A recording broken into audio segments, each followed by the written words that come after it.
தமிழகத்தில் மாம்பழங்களுக்கு விவசாயிகள் அதிக அளவில் பூச்சிக்கொல்லி மருந்து தெளித்ததே மாம்பழ ஏற்றுமதி சரிவுக்கு காரணம் என தோட்டக்கலைத்துறை ஆய்வில் தெரியவந்துள்ளது. தமிழகத்தில் சேலம், தருமபுரி, கிருஷ்ணகிரி உள்ளிட்ட பல மாவட்டங்களில் இமாம் வசந்த், அல்போன்சா போன்ற மாம்பழ வகைகள் சாகுபடி செய்யப்படுகின்றன. பொதுவாக மாம்பழங்களில் பூச்சி தாக்குதலை தடுக்க 3 முறை மட்டுமே பூச்சிக்கொல்லி மருந்துகள் தெளிக்கப்படும். ஆனால் தற்போது அதிக மகசூலுக்காக பூப்பது முதல் அறுவடை வரை விவசாயிகள் 7 முறை பூச்சிக்கொல்லி மருந்துகளை தெளிப்பது தோட்டக்கலைத்துறை ஆய்வில் தெரியவந்துள்ளது.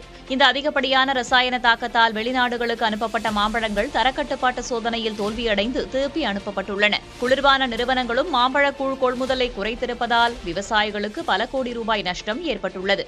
எனவே ரசாயன பயன்பாட்டை குறைத்து இயற்கை பூச்சி விரட்டிகளை பயன்படுத்த விவசாயிகளுக்கு அதிகாரிகள் ஆலோசனை வழங்கியுள்ளனர்.